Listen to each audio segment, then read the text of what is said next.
Hello everyone, welcome to For Nurses Preparation YouTube channel. I am Neeraj Kumar Kaithal. आज के इस video में हम बात करने वाले हैं अपकमिंग नर्सिंग रिक्रूटमेंट एग्जाम से रिलेटेड इंपॉर्टेंट क्वेश्चंस की। Let's begin. First question is WHO declare global eradication of smallpox। World health organization द्वारा स्मॉल पॉक्स डिजीज को कब इरेडिकेटेड डिक्लेयर किया गया था? ऑप्शन ए है 26 अक्टूबर 1977 में। ऑप्शन बी है 5 जुलाई 1975 में। ऑप्शन सी है 17 मई 1975 में या फिर ऑप्शन डी 8 मई 1980 को।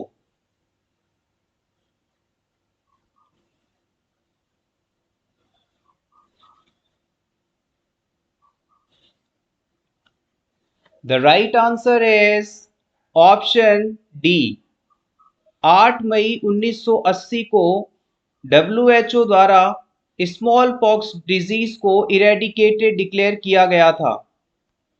इरेडिकेटेड किसी भी डिजीज को हम तब कह सकते हैं जब ना तो उस डिजीज का कोई भी पॉजिटिव ऑर्गेनिज्म मौजूद हो, ना ही उस डिजीज का कोई भी केस प्रेजेंट हो। स्मॉल पॉक्स एकमात्र ऐसी डिजीज है जिसे हम इरेडिकेटेड कह सकते हैं।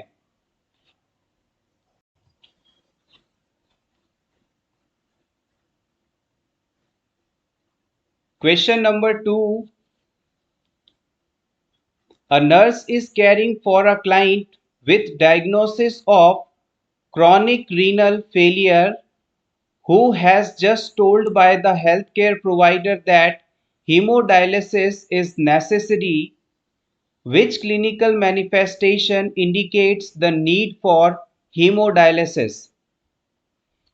आपका पेशेंट जिसे क्रॉनिक किडनी फेलियर है, क्रॉनिक रीनल फेलियर है, सीकेडी डिजीज है, इस पेशेंट को डॉक्टर ने कहा है कि आपको अब हीमोडायलिसिस लेना पड़ेगा for the survival because your kidneys are not able to function properly.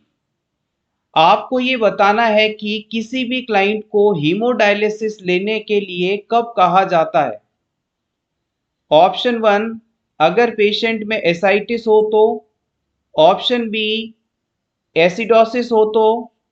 Hypertension हो तो या पर हाइपर कैलीमिया हो तो। इन चारों ऑप्शंस में से किस कंडीशन के होने पर हीमोडायलिसिस करवाना जरूरी माना जाता है?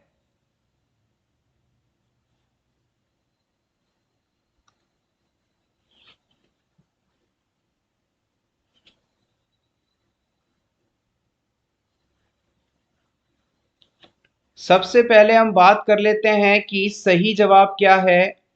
ऑप्शन 4 यानी कि hyper kalaemia is the correct answer. Hyper kalaemia क्यों है इसे भी जान लेते हैं। जब किसी क्लाइंट के अंदर रीनल फेलियर होता है तो किडनीज के द्वारा पोटेशियम आयन को यानी के प्लस को बॉडी से बाहर एक्सक्रीट आउट नहीं किया जा पाता और लगातार पोटेशियम की मात्रा अगर बॉडी में बढ़ती है तो इससे हार्ट में डिसएरिथमियाज देखने को मिलते हैं। अगर हार्ट में डिसएरिथमियाज कंडीशन हो तो पर्सन का हार्ट ब्लॉक हो सकता है, कार्डियक फेलियर हो सकता है। तो याद रखिएगा, अगर किसी क्लाइंट के अंदर किडनी फेलियर है तो सेल डिस्ट्रक्शन के फलस्वरूप निकलने वाले पोटेशियम आयन को बॉडी द्वारा बाहर एक्सक्रीट नहीं किया जा पाता और इन बढ़े हुए पोटेशियम आयन को मैनेज करने के लिए हमें हीमोडायलिसिस करवाना ही पड़ता है। तो हम कह सकते हैं कि hypokalaemia is the major thing for their management. Haemodialysis is essential. इसके अलावा रिमेनिंग ऑप्शंस की यदि बात की जाए तो एसाइटिस वह कंडीशन है जिसमें कि एल्ब्यूमिन प्रोटीन की कमी होती है जिसके कारण जो ब्लड वेसल्स में मौजूद लिक्विड है वो इंट्रासेल्युलर स्पेस में एक्यूमुलेट हो जाता है और एडिमा डेवलप होती है।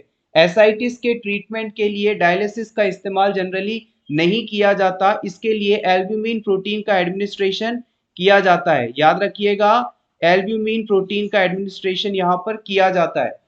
नेक्स्ट हम बात करते हैं एसिडोसिस कंडीशन की। ऑप्शन 2 में बताई गई एसिडोसिस जो कंडीशन है, इसके ट्रीटमेंट के लिए डायलिसिस नहीं करवाया जाता, बल्कि यहाँ पर एल्केलाइन ड्रग्स का इस्तेमाल किया जाता है। एल्केलाइन ड्रग्स का इस्तेमाल करके हम एसिडोसिस को मैनेज करते हैं। और आखिरी ऑप्शन में बताया गया है हाइपरटेंशन। हाइपरटेंशन के बारे में आप सभी जानते हैं, ब्लड प्रेशर का नॉर्मल से ज़्यादा रहना, और इसके मैनेजमेंट के लिए हम डाइट, मेडिसिन या मेडिकेशन और एक्सरसाइज को इम्पोर्टेंट देते हैं। तो इस तरह से हाइपरटेंशन का भी मैनेजमेंट किया जाता है। Next question, normal human body temperature is maintained by fibers, protein, fat, carbohydrate.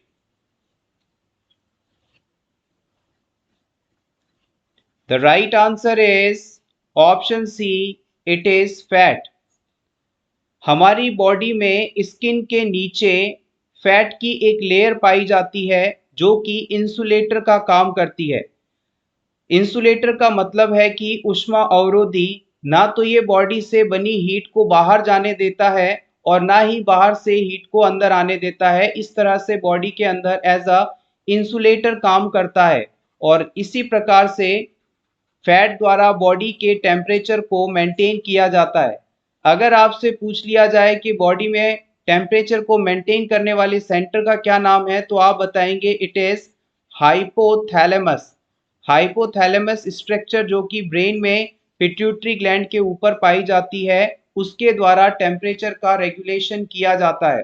बच्चों के अंदर जन्म के समय ब्राउन फैट नामक स्ट्रक्चर पाई जाती है, ये उनमें बॉडी टेम्परेचर को मेंटेन करने के लिए रिस्पॉन्सिबल मानी जाती है। अडल्ट्स के अंदर जब भी उन्हें ठंड लगती है तो उनके जो मसल्स हैं उनमें शिवरिंग कॉन्ट्रैक्शन शुरू हो जाती है, कपकपाहट लगती है, और इस शिवरिंग या कपकपाहट के कारण एनर्जी का प्रोडक्शन शुरू हो जाता है, और इससे हमें ठंड नहीं लगती, बॉडी टेम्परेचर मैनेज रहता है। लेकिन बच्चों में ये फिनोमिना नहीं पाया जाता और उनमें टेम्परेचर मैनेजमेंट के लिए ब्राउन फैट पाया जाता है। प्रीवियस एग्जाम में इसे पूछा गया है, इंपॉर्टेंट है।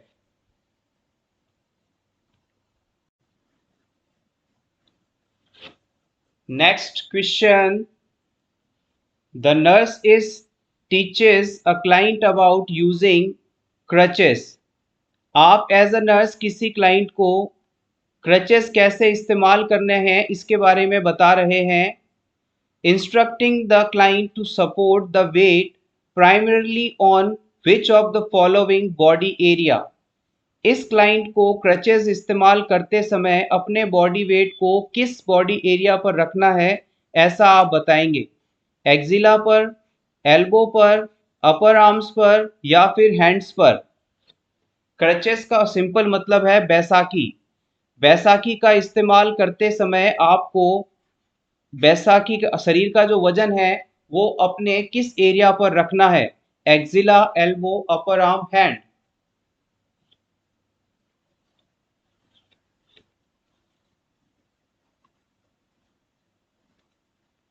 सही जवाब की बात की जाए तो option 4 is the right answer.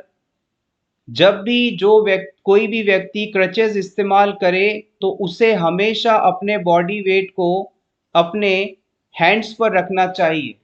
अगर क्लाइंट के द्वारा अपना बॉडी वेट उसके एक्जिला, एल्बो या अपर आर्म पर रखा जाता है तो इसके कारण नर्व्स, यहाँ इस हिस्से में मौजूद नर्व्स के डैमेज होने की संभावना रहती है, क्योंकि जब भी बैसाखी लेकर चलना होता है तो हाथों पर ही सारा वजन होता है, तो इससे नर्व डैमेज नहीं होता। लेकिन अगर आपने एक्जिला, एल्बो या अपर आर्म्स पर यह वजन लिया तो इससे आपके इन एरियाज में मौजूद नर्व्स में डैमेज हो सकता है। हैंड्स का मतलब सिंपली है आपके पाम्स और फिंगर वाला एरिया। इस तरह से आप इसे याद रखेंगे।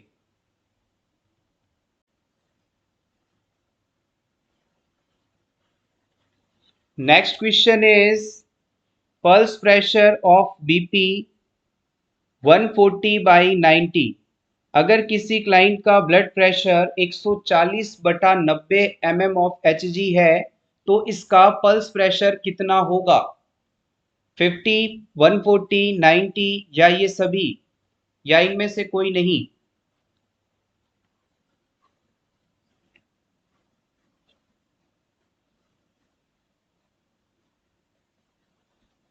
The right answer is option A.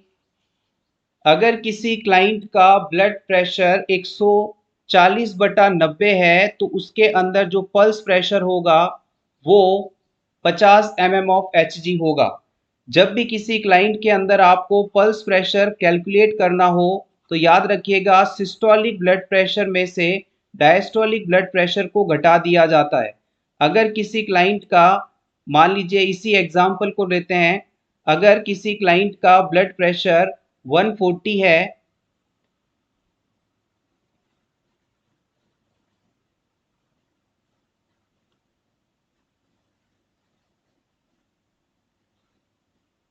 अगर किसी क्लाइंट का ब्लड प्रेशर 140/90 है तो यहाँ पर ये जो अपर वाला ब्लड प्रेशर दिया गया है इसे आप सिस्टोलिक ब्लड प्रेशर के नाम से जानेंगे और नीचे वाले को डायस्टोलिक ब्लड प्रेशर के नाम से जानेंगे।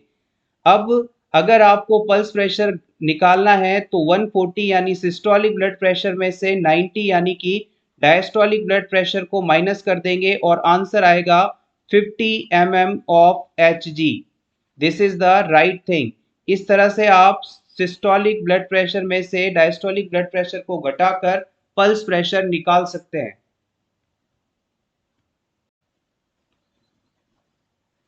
Next question, corpus luteum develops from. आपको बताना है कि कॉर्पस ल्यूटियम किससे डेवलप होती है? नेफ्रोस्टोम से, इनमें से किसी भी ऑप्शन से नहीं, ग्राफिन फॉलिकल से या फिर oocyte से।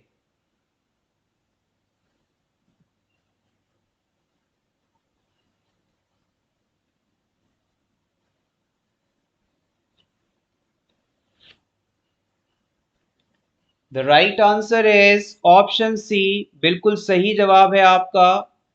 ग्राफियन फॉलिकल्स के कारण कॉर्पस ल्यूटियम बनती है। आइए इसके बारे में क्विकली जान लेते हैं। जब भी किसी क्लाइंट के अंदर ग्राफियन फॉलिकल्स पर LH हार्मोन आकर अटैक करता है, एक्ट करता है, तो ये ग्राफियन फॉलिकल्स फट जाती हैं, ये ब्रस्ट हो जाती हैं और इन ग्राफियन फॉलिकल्स से ओवम रिलीज हो जाता है। इस प्रोसेस को हम ओव्यूलेशन के नाम से जानते हैं। एक बार फिर से गौर करिएगा, जब भी किसी क्लाइंट के अंदर मैच्योर ग्राफियन फॉलिकल्स पर LH हार्मोन का एक्ट होता है तो इससे ये ग्राफियन फॉलिकल्स फट जाती हैं और इनके फटने के कारण ओवम रिलीज होता है। ये प्रोसेस ओव्यूलेशन कहलाता है। अब ओव्यूलेशन के बाद ये जो बची हुई ग्राफियन फॉलिकल्स हैं ये अपने आप को कार्पस ल्यूटियम में बदल लेती हैं। ग्राफियन फॉलिकल्स ही अपने आप को बदलकर कार्पस ल्यूटियम बना लेती हैं और इन कार्पस ल्यूटियम के द्वारा लगातार प्रोजेस्टेरॉन हार्मोन का सिक्रीशन किया जाता रहता है।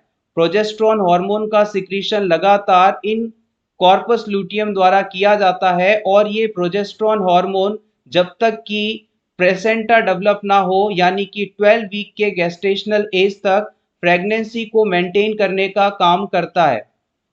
इस तरह से आप सभी इस चीज को, इस पॉइंट को याद रखेंगे।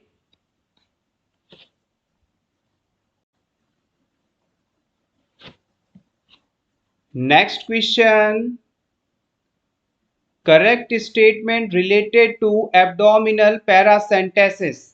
आपको बताना है कि किसी क्लाइंट में यदि एब्डोमिनल पैरासेंटेसिस किया जा रहा हो तो उसके लिए कौन सा स्टेटमेंट सही है? Option A, it is performed midway between symphysis pubis and umbilicus. Paracentesis procedure perform करते समय निडल को सिम्फाइसिस प्यूबिस और अम्बिलिकस के बीच इंसर्ट किया जाता है। Option B, the position given to patient for abdominal paracentesis is forward position. इस process के दौरान क्लाइंट को फॉरवर्ड पोजीशन दी जाती है, या फिर ask the patient to urinate before the procedure. इस प्रोसीजर से पहले हम क्लाइंट को यूरिन पास करने के लिए कहते हैं, ब्लैडर को एम्प्टी करने के लिए कहते हैं, या फिर option D, all the above options are correct.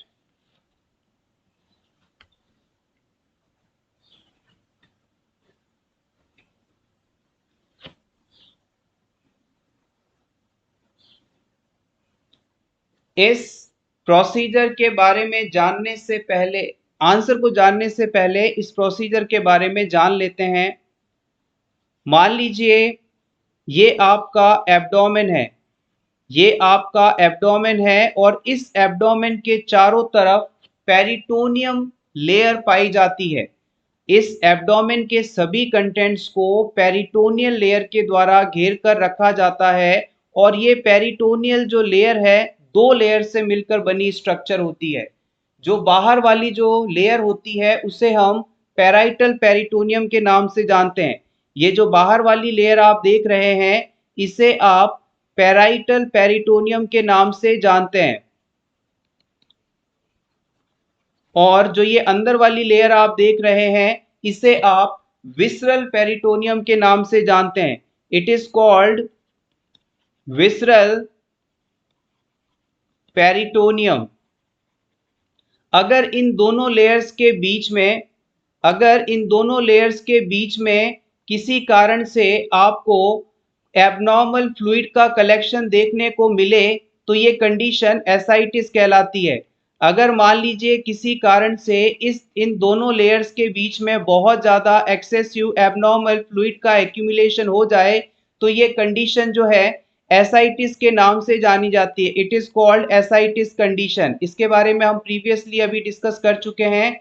अब इस एसाइटिस कंडीशन का कारण पता करना हो या इसका ट्रीटमेंट हमें करना हो, तो इसके लिए जो प्रोसीजर हम इस्तेमाल करते हैं, उस प्रोसेस के अंदर हम निडल को इस एरिया के अंदर इंसर्ट करते हैं। मान लीजिए ये कोई निडल है, इंजेक्शन है। इस इंजेक्शन को हम पैराइटल पेरिटोनियम और विसरल पेरिटोनियम के बीच में, यानी कि पेरिटोनियल कैविटी के अंदर इंसर्ट करके यहाँ मौजूद इस फ्लूइड को सक कर लेते हैं, बाहर निकाल लेते हैं। यही प्रोसेस एब्डोमिनल पैरासेंटेसिस कहलाता है। एब्डोमिनल पैरासेंटेसिस वह प्रोसीजर है जिसके द्वारा पैराइटल और विसरल पेरिटोनियम के बीच मौजूद एक्सेसिव एबनॉर्मल फ्लूइड को इंजेक्शन के थ्रू बाहर निकाला जाता है। यही प्रोसेस पैरासेंटेसिस है। जब भी आपको ये प्रोसेस परफॉर्म करना होता है, तो हम सबसे पहले क्लाइंट को कहते हैं कि वो अपना ब्लैडर एम्प्टी करे, यानी कि यूरिनेट करे। ऐसा करने से पेशेंट में जो निडल है वो ब्लैडर में नहीं घुसती, ब्लैडर के पंचर होने की संभावना घट जाती है। इसलिए पैरासेंटेसिस प्रोसीजर से पहले ब्लैडर को एम्प्टी करवाना चाहिए। ऑप्शन सी सही है। पेशेंट में जब भी ये प्रोसीजर किया जाता है तो उसे हम फॉरवर्ड पोजीशन देते हैं। ये भी ऑप्शन बिल्कुल सही है।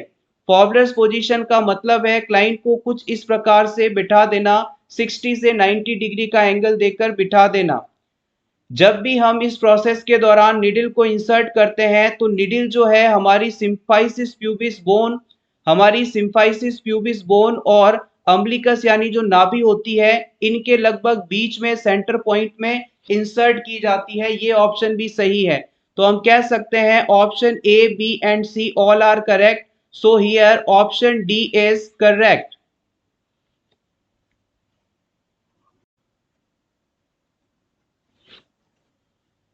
Next question. Which among the following things require or indicate proper function of chest tube? Next important question from the topic chest tube.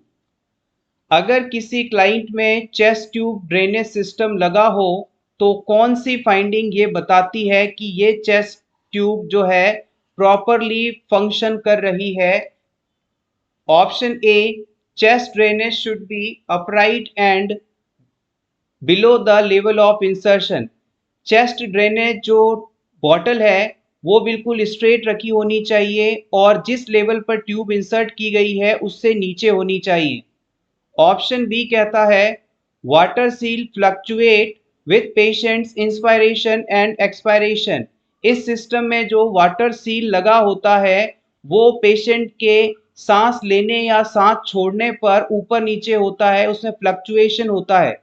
Option C कहता है bubbling in the water seal, patient के water seal chamber में लगातार bubbling होती है।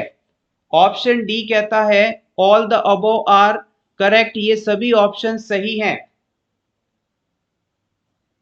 किसी client के अंदर चेस्ट ट्यूब ड्रेनेज सिस्टम लगा है, क्या ये सिस्टम प्रॉपरली वर्क कर रहा है? कौन सी फाइंडिंग के मिलने पर आप इसे आइडेंटिफाई करेंगे?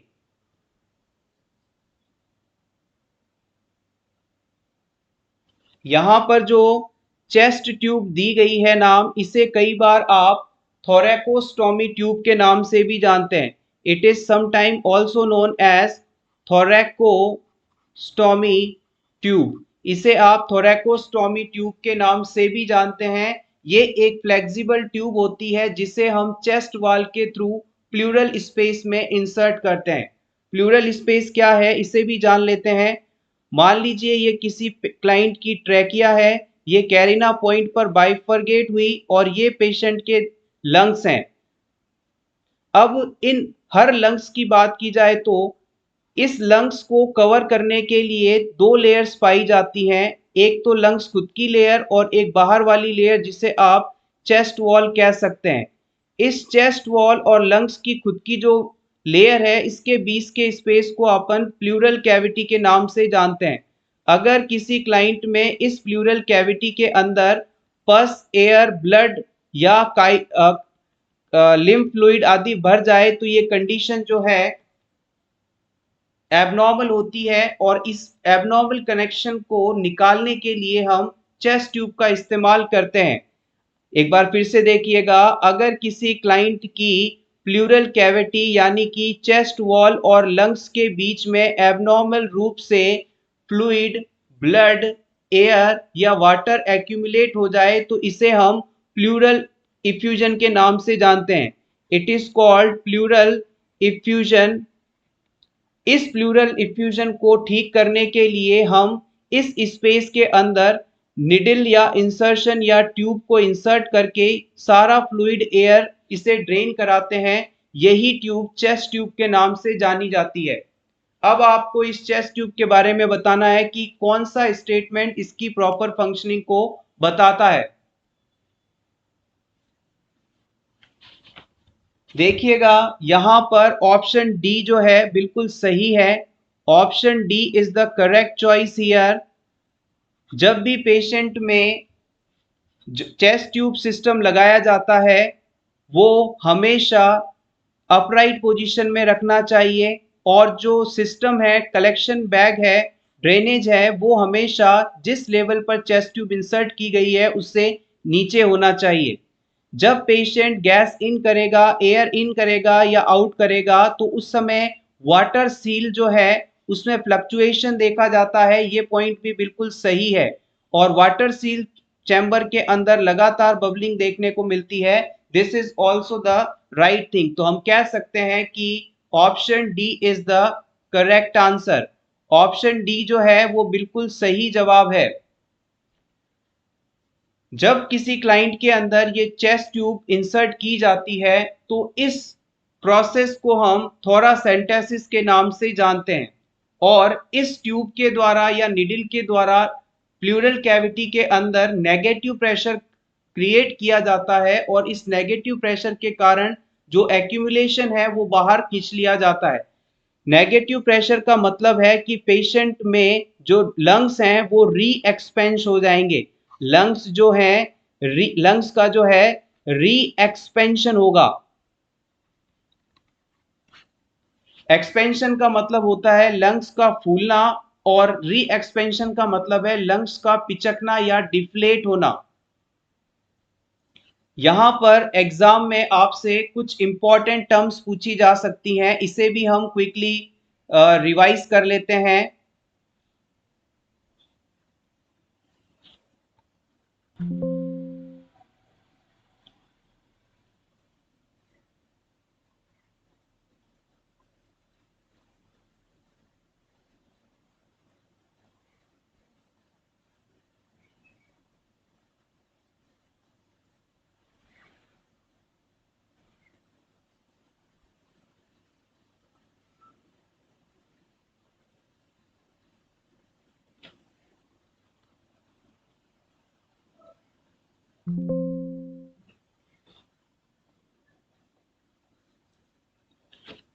अगर किसी क्लाइंट के प्लूरल कैविटी के अंदर एयर का एबनॉर्मल एक्यूमुलेशन होता है तो ये कंडीशन न्यूमोथोरैक्स कहलाती है।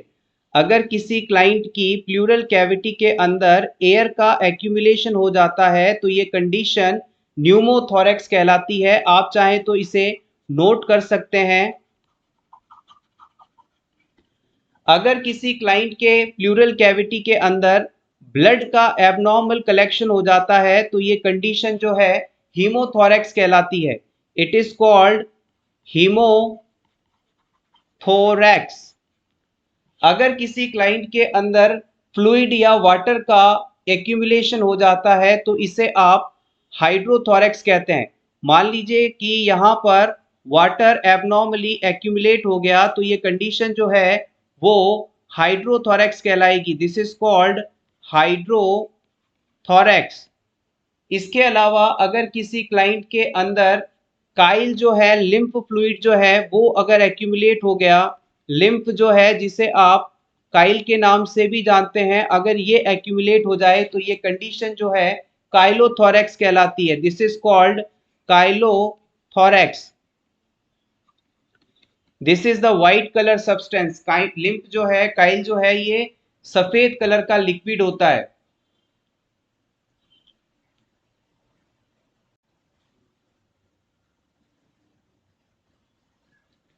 Next question is what type of abortion is caused when there is little bleeding and nothing is expelled from the uterus?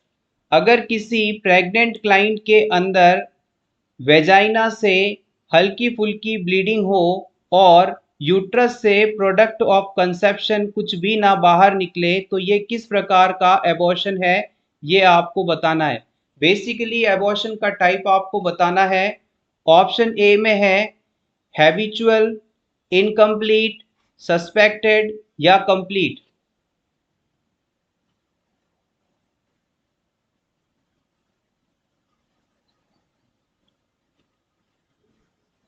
यहाँ पर ऑप्शन डी को बिल्कुल सही माना जाएगा। अगर किसी वुमेन में हल्की फुल्की वेजाइनल ब्लीडिंग हो और इस ब्लीडिंग के साथ में नो प्रोडक्ट एक्सपेल हो, यानी कि प्रेगनेंसी का जो प्रोडक्ट है वो एक्सपेल नहीं हो पाए, तो ये कंडीशन जो है सस्पेक्टेड एबॉर्शन कहलाती है। It is called the suspected abortion.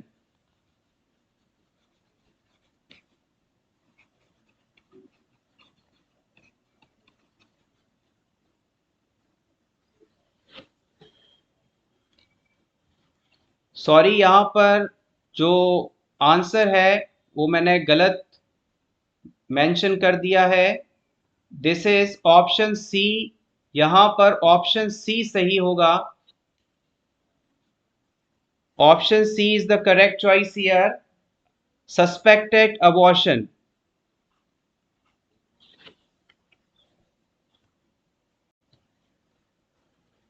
Next question,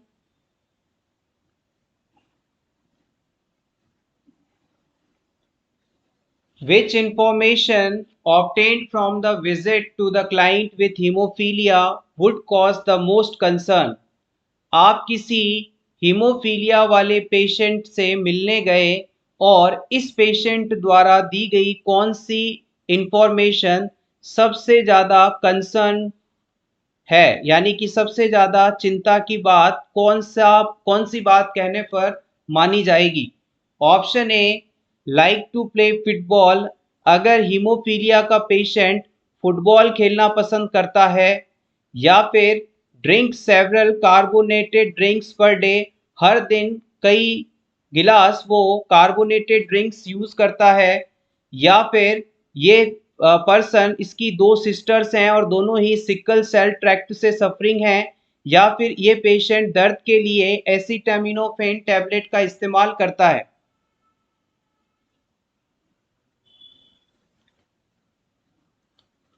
Which of information is a cause of concern? देखिएगा, इस क्वेश्चन को सॉल्व करने से पहले हीमोफीलिया के बारे में कुछ पॉइंट्स को डिस्कस कर लेते हैं।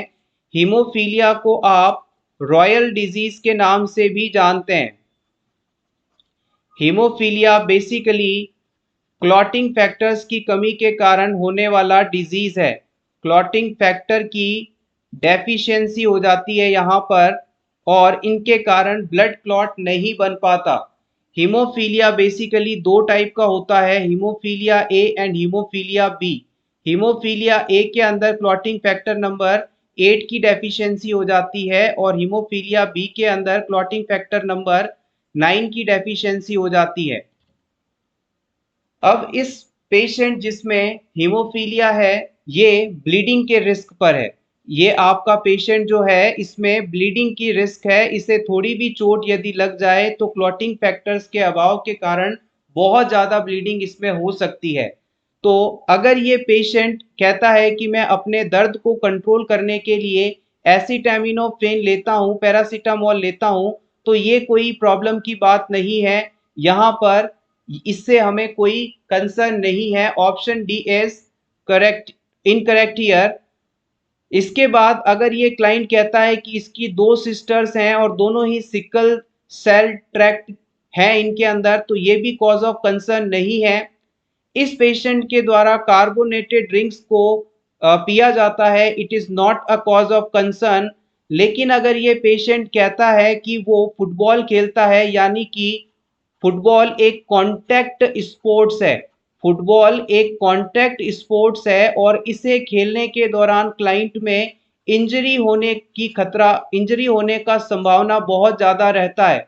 अगर क्लाइंट फुटबॉल खेलना पसंद करता है और वो फुटबॉल खेलता है तो उसमें इंटरनल इंजरी होने की चांसेस बहुत ज़्यादा रहती हैं और इस इंजरी के कारण क्लाइंट में बहुत ही जल्दी ब्लीडिंग हो सकती है और यही हमारे लिए कॉज ऑफ कंसर्न है, क्योंकि इस पेशेंट में क्लॉटिंग फैक्टर्स एब्सेंट हैं। So here the right answer is option ए। यहाँ पर ऑप्शन ए जो है वो बिल्कुल सही ऑप्शन माना जाएगा। Next question, the perimeter is used to assess. Perimeter का उपयोग किसके असेसमेंट के लिए किया जाता है? विजुअल फील्ड, ऑक्यूलर टेंशन या फिर कलर टेंशन या विजुअल एक्यूटी?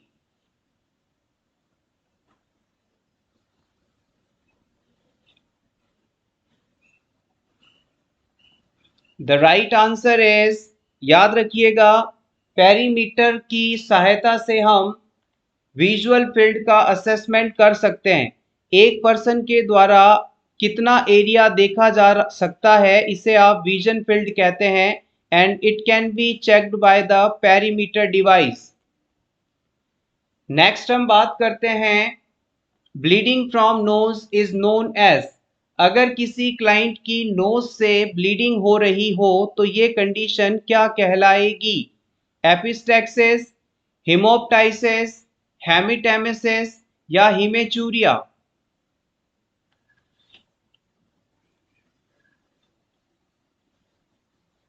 हिमेचूरिया का मतलब होता है,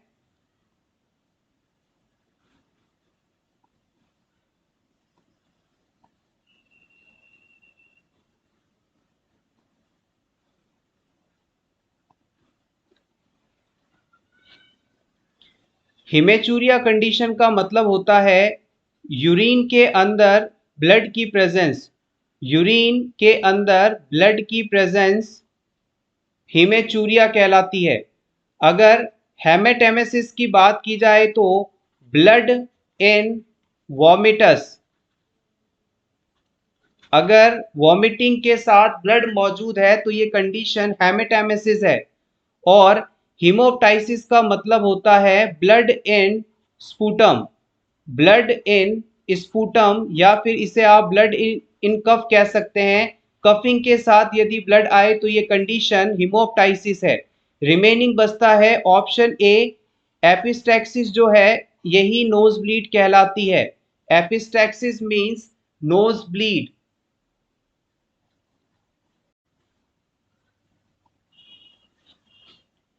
Next question is the three different cells found in stomach. आपके स्टमक में कौन सी तीन सेल्स पाई जाती हैं? Read and give your answers into the comment section.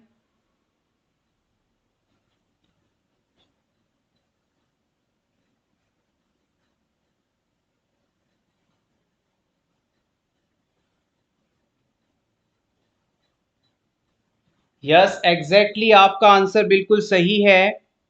यहाँ पर option 4 chief cell, parietal cells and mucous cell ये सभी पाई जाती हैं। Option D is correct here.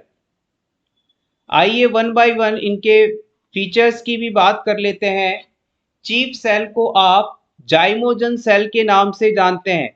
Chief cell को आप जाइमोजन सेल के नाम से भी जानते हैं और इन सेल्स के द्वारा एंजाइम्स का सिक्रीशन किया जाता है। ये सेल्स जो हैं एंजाइम्स का सिक्रीशन करती हैं। नेक्स्ट हम बात करते हैं पैराइटल सेल्स की। पैराइटल सेल्स बहुत ही इंपॉर्टेंट ऑक्सीजेनेटिक सेल्स हैं। इनके द्वारा हाइड्रोक्लोरिक एसिड का सिक्रीशन किया जाता है जिसे आप HCl के नाम से जानते हैं। पैराइटल सेल्स जो हैं हाइड्रोक्लोरिक एसिड का सिक्रीशन करती हैं और इसके सिक्रीशन के कारण हमारे फूड का डाइजेशन होता है और हार्मफुल जो माइक्रो ऑर्गेनिजम्स वगैरह हमारे खाने के साथ स्टमक में पहुंच गए हैं उन्हें ये एसिड डिस्ट्रॉय कर देता है। नेक्स्ट हम बात करते हैं म्यूकस सेल्स की। म्यूकस सेल्स जो हैं इस हाइड्रोक्लोरिक एसिड के द्वारा हमारे स्टमक की सेल्स को डैमेज ना हो इसके लिए लगातार म्यूकस का सिक्रीशन करती रहती हैं। म्यूकस सेल्स जो हैं लगातार म्यूकस का सिक्रीशन करती रहती हैं जो कि हमें HCl से बचाता है। इसके अलावा इस म्यूकस की प्रेजेंस के कारण जो फूड है वो स्टमक में इजीली आगे की तरफ मूव कर पाता है।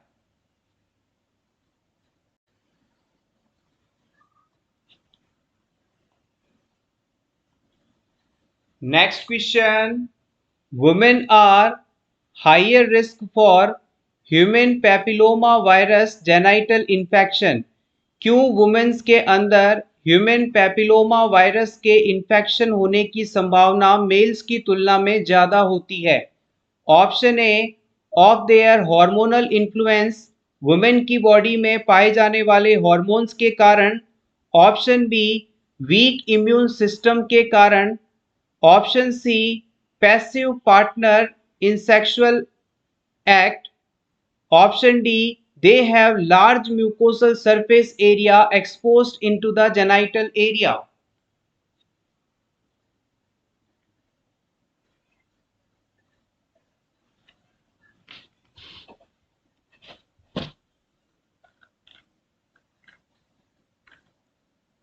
The right answer is option D. Option D बिल्कुल सही जवाब है। यहाँ पर फीमेल्स के अंदर वुमेन्स के अंदर जो जेनाइटल एरिया का सरफेस एरिया होता है वो बहुत ही ज़्यादा ब्रॉड होता है as compared to the man और इसी कारण से उनमें ह्यूमन पैपिलोमा वायरस इन्फेक्शन होने की संभावना ज़्यादा रहती है। ह्यूमन पैपिलोमा वायरस जो है उसके द्वारा सर्विक्स का कैंसर भी हो सकता है। HPV virus can cause, human papilloma virus can cause cervical cancer also. Papanicolaou test का इस्तेमाल किया जाता है इसे आइडेंटिफाई करने के लिए।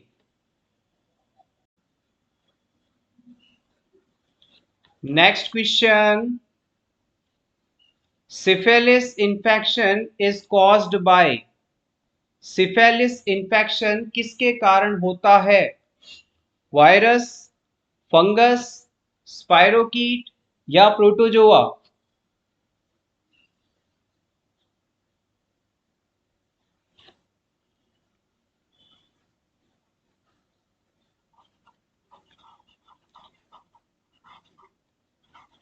सिफिलिस डिजीज जो है बेसिकली एक सेक्सुअली ट्रांसमिटेड डिजीज है। इसे आप सेक्सुअली ट्रांसमिटेड इन्फेक्शन के नाम से भी जानते हैं।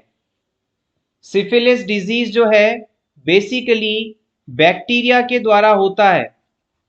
सिफिलिस डिजीज बेसिकली बैक्टीरिया के द्वारा होता है और बैक्टीरिया का जो टाइप है उसे आप स्पाइरोकीट के नाम से जानते हैं। बैक्टीरिया के टाइप को आप स्पाइरोकीट के नाम से जानते हैं। और इस एग्जैक्टली यदि आपसे नाम पूछा जाए तो आप बताएंगे Treponema pallidum. Exactly Treponema pallidum. Treponema pallidum जो है ये एक स्पाइरोकीट बैक्टीरिया है और इसी के द्वारा सिफिलिस डिजीज कॉज किया जाता है। प्रीवियस एग्जाम में इस क्वेश्चन को कई बार पूछा गया है। याद रखिएगा option C is the correct answer. Spirochaete is the cause for syphilis infection. Syphilis infection के बारे में कुछ और पॉइंट्स, अगर किसी इन्फेक्टेड पर्सन के साथ ओरल, एनल या वेजाइनल सेक्स किया जाए तो ये डिजीज ट्रांसमिट हो सकता है। इसके अलावा प्रेग्नेंट वुमेन के अनबॉर्न बेबीज में भी सिफिलिस इन्फेक्शन ट्रांसमिट हो सकता है। इसके अलावा सिफिलिस डिजीज होने पर पेनलेस सोर्स डेवलप होते हैं। याद रखिएगा जिन लोगों के अंदर सिफिलिस होता है उनके अंदर पेनलेस सोर्स डेवलप हो जाते हैं और पेनलेस जो ये सोर्स हैं ये आपको जेनाइटल, रेक्टम और माउथ एरिया में देखने को मिलते हैं। ये पेनलेस सोर्स क्लाइंट के जेनाइटल एरिया में हो सकते हैं, रेक्टम एरिया में हो सकते हैं, इसके अलावा ओरल या माउथ के आसपास भी हो सकते हैं। ये सभी पॉइंट्स यहां से इंपॉर्टेंट हैं।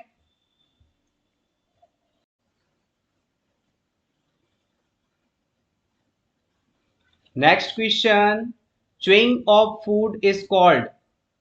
खाने को चबाते हैं हम खाते समय, एग्जैक्टली इसे क्या कहा जाता है? इमल्सिफिकेशन, मैस्टिकेशन, इंजेक्शन या फिर पेरिस्टालसिस?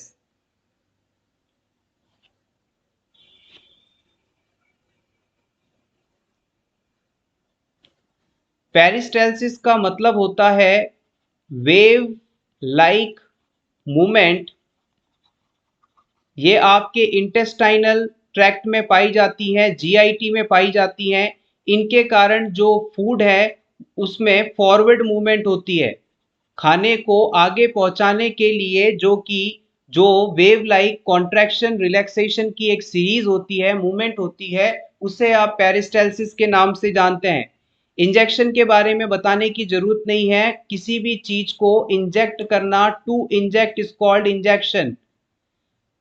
इसके अलावा इमल्सिफिकेशन की बात की जाए तो फैट मॉलिक्यूल्स को डाइजेस्ट करने के लिए, फैट को डाइजेस्ट करने के लिए उसमें बाइल का मिक्सिंग इमल्सिफिकेशन कहलाता है। लास्ट ऑप्शन बचा mastication is the correct answer. Mastication का सिंपल मीनिंग है चबाना। हमारे जो इंसाइजर और कैनाइन टीथ हैं ये खाने को काटने के काम आते हैं, जबकि प्री मोलार और मोलार जो टीथ हैं वो मैस्टिकेशन के लिए इस्तेमाल किए जाते हैं, खाने को चबाने के लिए इस्तेमाल किए जाते हैं।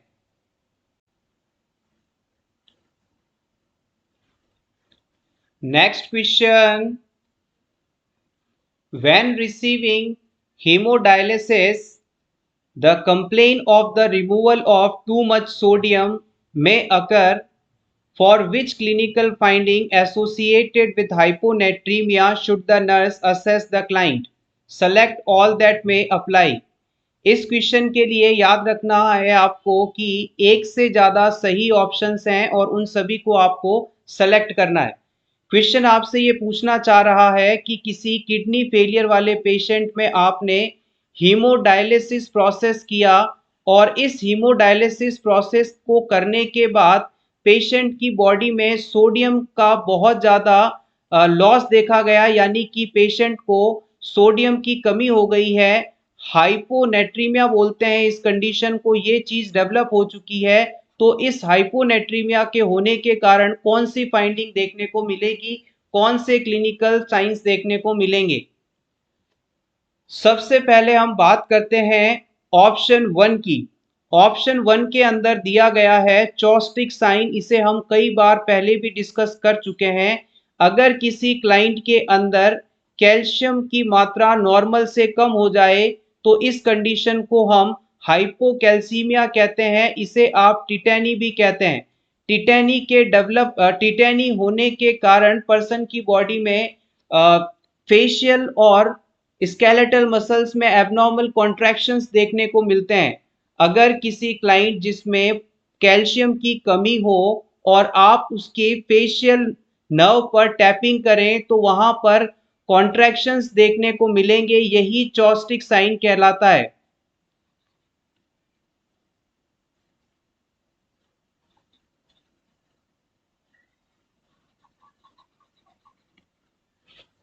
नेक्स्ट हम बात करते हैं ऑप्शन 2 की, muscle cramps and extreme fatigue. ये दोनों ही ऑप्शन यहाँ पर सही माने जाएंगे। आप इस बात को अच्छी तरह से जानते हैं कि हमारी सेल के बाहर यानी कि एक्स्ट्रा सेल्यूलर फ्लूइड के अंदर सबसे ज़्यादा पाया जाने वाला जो कैशन है वो सोडियम ही है। It is a major extracellular कैशन।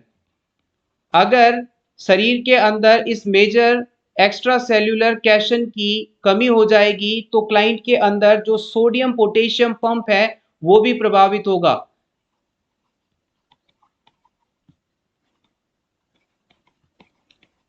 Client में अगर सोडियम की कमी हो रही है तो इससे सोडियम पोटेशियम पंप भी प्रभावित होगा और सोडियम पोटेशियम पंप के प्रभावित होने के कारण क्लाइंट के अंदर मसल क्रैम्प्स और एक्सट्रीम फैटिक जैसे सिम्टम्स देखने को मिलेंगे। So option 2 and 3 are correct here.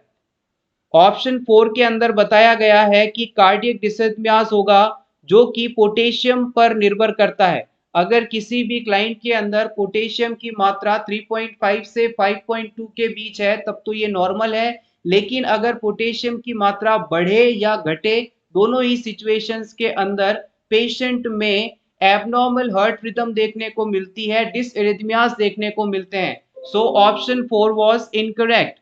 अब हम बात करते हैं लास्ट ऑप्शन जो कि एग्जामिनर काफी बार पहले भी पूछता आया है नर्सिंग एग्जाम्स के अंदर। तो याद रखिएगा, अगर किसी क्लाइंट के अंदर बॉडी टेम्परेचर बढ़ रहा है तो ये कंडीशन आपको इन्फेक्शन के होने को बताती है।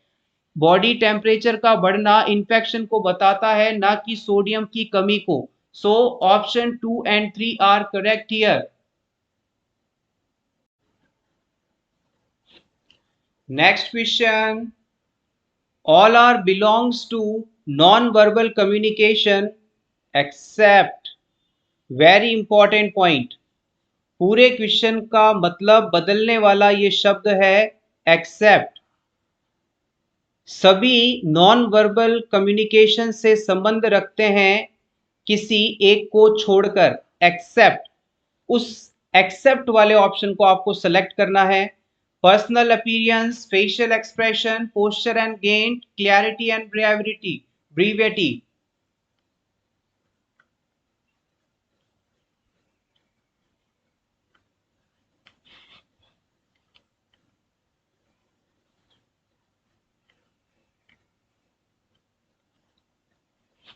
The right answer is option D. यहां पर ऑप्शन डी बिल्कुल सही जवाब है। अगर कोई क्लाइंट किसी पर्सन की आप पर्सनल अपीयरेंस देखते हैं तो वो कैसा महसूस कर रहा है इस बात का पता चलता है, यानी नॉन वर्बल कम्युनिकेशन है। Facial expression non verbal communication को बताते हैं कि पर्सन मुस्कुरा रहा है या उदास है। बॉडी का पोस्चर कैसा है, डरा हुआ है, एक्साइटेड है, कॉन्फिडेंट है, ये सभी चीजें, उसकी चाल है, गेंट है, ये सभी नॉन वर्बल कम्युनिकेशन में इंक्लूड किए जाते हैं। नॉन वर्बल कम्युनिकेशन का सिंपल मीनिंग है कि ऐसा कम्युनिकेशन जिसमें वर्ड्स को, साउंड को इंक्लूड ना किया जाता हो। Next question.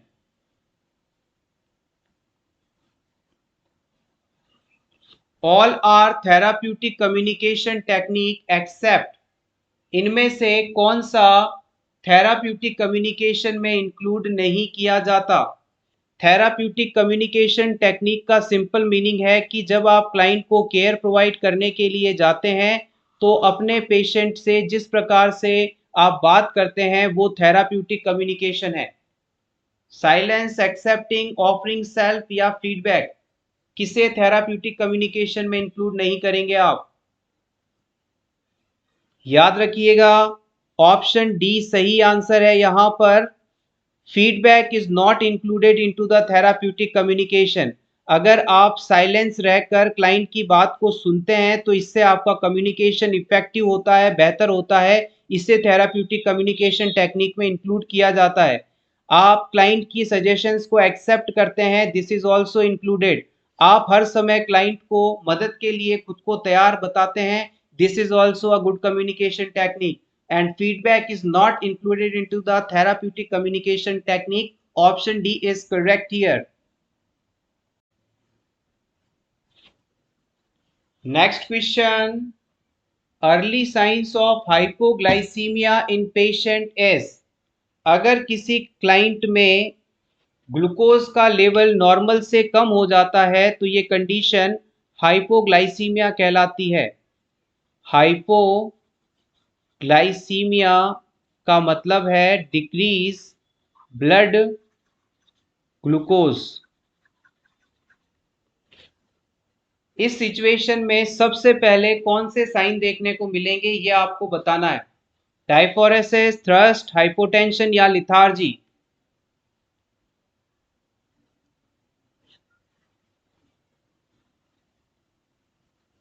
The right answer is option A, it is diaphoresis. देखिए, इस क्वेश्चन के अंदर कहीं पर भी ये मेंशन नहीं किया गया कि किस एज ग्रुप के लिए ये पूछा जा रहा है। याद रखिएगा, अगर आपसे पूछा जाए कि अडल्ट के अंदर अर्ली हाइपोग्लाइसीमिया होने पर कौन सा साइन देखने को मिलता है तो आप बताएंगे डायफोरेसिस।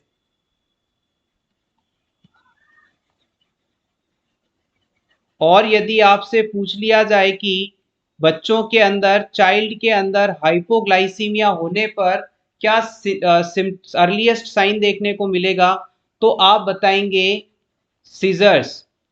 ये इंपॉर्टेंट है, दोनों ही प्रीवियस एग्जाम में पूछे गए हैं, याद रखिएगा। ब्लड ग्लूकोज की कमी होने पर अडल्ट में डायफोरेसिस यानी बहुत ज्यादा स्वेटिंग होती है, पसीना आता है। और बच्चों में हाइपोग्लाइसीमिया होते ही सीजर्स आते हैं, ताने आती हैं, झटके लगते हैं। This is called earliest sign. Next question. A myasthenia gravis patient early symptom, myasthenia gravis के पेशेंट में अर्ली सिम्टम क्या होता है? पेटोसिस, सेलाइवेशन, पैरालिसिस या डिस्पेजिया।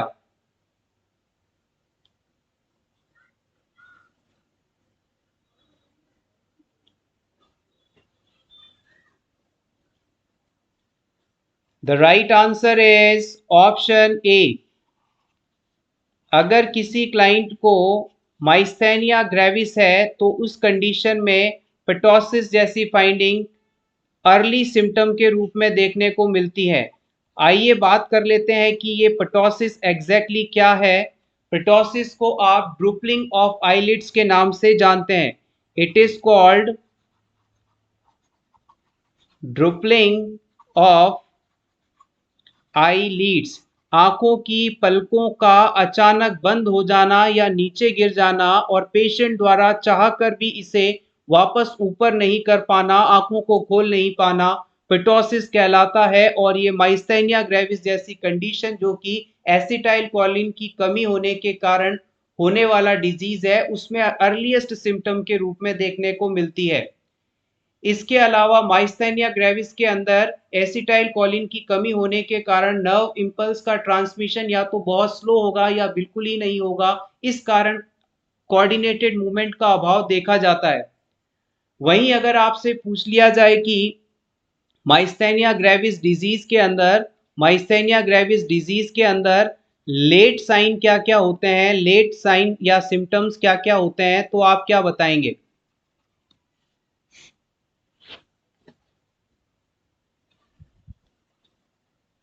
यहां पर ऑप्शन सी के अंदर बताए गए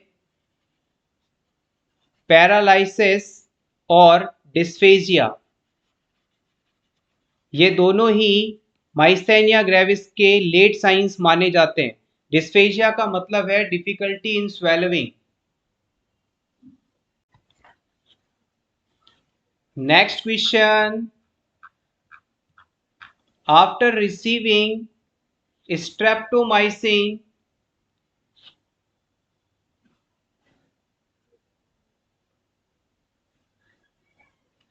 yes, after receiving streptomycin sulfate for 2 weeks as a part of medical regimen for tuberculosis, the client states, I feel like I am walking like a drunken seaman. The nurse withholds the drug and promptly report to the problem to the healthcare provider.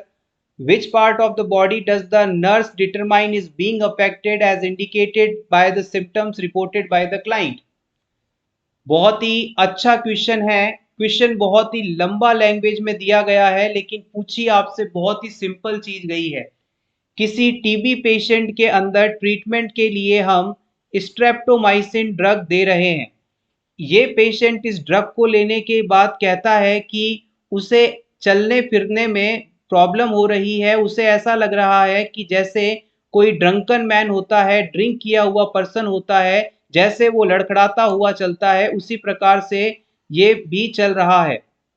इस situation में इस problem को identify करते हुए आपको ये बताना है कि इस ड्रग के द्वारा बॉडी का कौन सा पार्ट अफेक्ट हुआ है जिसके कारण वो ऐसा लड़खड़ाता हुआ चल रहा है, इनकोऑर्डिनेटेड मूवमेंट शो कर रहा है।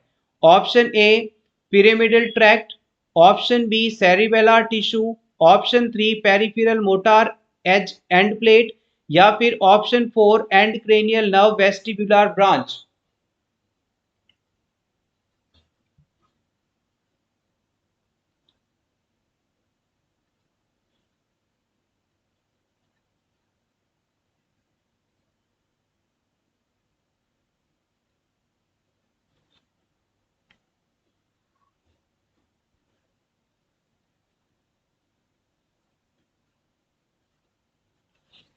आइए इसके बारे में जान लेते हैं। आपकी जो ये ड्रग है स्ट्रेप्टोमाइसिन, ये एक ऑटोटॉक्सिक ड्रग है। ऑटोटॉक्सिक ड्रग है। ऑटोटॉक्सिक ड्रग का मतलब होता है जो कि आपके हियरिंग फंक्शन को अल्टर करे, यानी कि आपके सुनने की क्षमता को प्रभावित करने वाली ये मेडिसिन है। और इस स्ट्रेप्टोमाइसिन ड्रग के द्वारा हमारी जो 8th क्रेनियल नर्व है, हमारी जो 8वीं क्रेनियल नर्व है, इसे डैमेज कर दिया जाता है।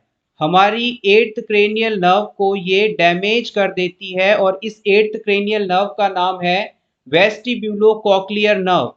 इसे आप वेस्टिब्यूलोकॉक्लियर नर्व के नाम से जानते हैं। यहाँ पर वेस्टिब्यूल और कॉक्लियर दो पोर्शंस हैं। इस ड्रग के द्वारा इस सिचुएशन में इस 8th क्रेनियल नर्व के वेस्टिब्यूलर पोर्शन को, वेस्टिब्यूलर पार्ट को अफेक्ट किया गया है, जिसके कारण पेशेंट लड़खड़ाता हुआ चल रहा है, कोऑर्डिनेटेड मूवमेंट नहीं कर पा रहा है। और अगर इस ड्रग के द्वारा ये कॉक्लियर पार्ट प्रभावित होता तो क्लाइंट की सुनने की क्षमता प्रभावित हो जाती। सो यहां पर option 4 is the correct answer.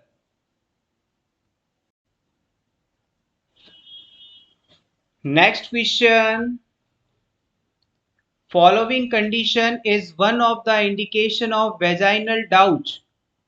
इनमें से किस कंडीशन के होने पर वेजाइनल डाउच का इस्तेमाल किया जाता है? Option A postpartum period, option B pregnancy, option C vaginal haemorrhage, option D foul smelling vaginal discharge. किस कंडीशन के होने पर वेजाइनल डाउच का इस्तेमाल किया जाता है?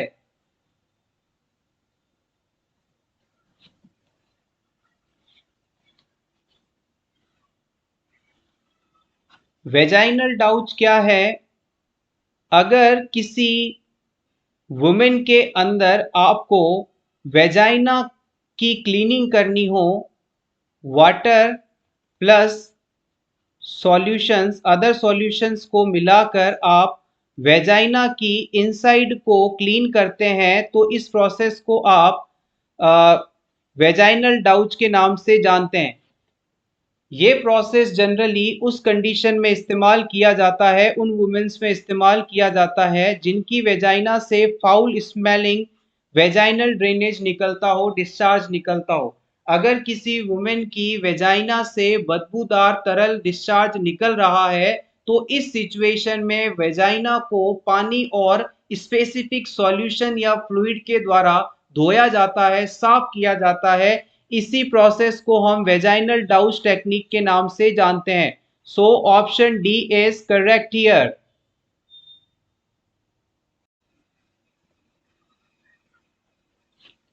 नेक्स्ट हम बात करते हैं कुछ इंपॉर्टेंट इमरजेंसी मेडिसिन की जो कि अपकमिंग नॉर्सेट एग्जाम में आपसे पूछी जा सकती हैं। सबसे पहली हमारी मेडिसिन है adenosine. First medicine is adenosine. Adenosine medicine supraventricular tachycardia condition के ट्रीटमेंट में इस्तेमाल की जाती है। अगर किसी क्लाइंट के अंदर सुप्रावेंट्रिकुलर टैकीकार्डिया कंडीशन है तो इसके ट्रीटमेंट के लिए हम एडिनोसिन ड्रग का इस्तेमाल करते हैं। आइए अब बात कर लेते हैं कि ये सुप्रावेंट्रिकुलर टैकीकार्डिया आखिर होता क्या है।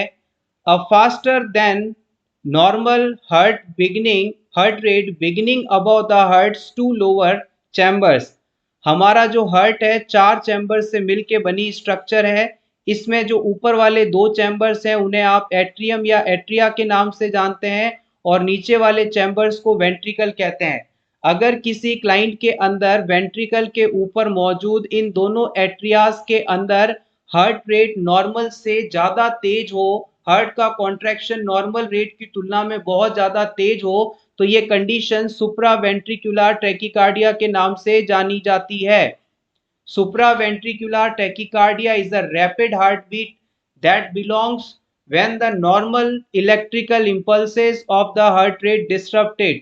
और ये जो supraventricular tachycardia कंडीशन है ये हमेशा हार्ट के जो नॉर्मल कॉन्ट्रैक्शंस होते हैं, नॉर्मल इलेक्ट्रिकल सिग्नल्स होते हैं, उनमें आए डिस्टरबेंस के कारण देखने को मिलता है। अब हम बात करते हैं नेक्स्ट ड्रग की जो है adrenaline. Adrenaline, also known as epinephrine, it is a hormone and medicine।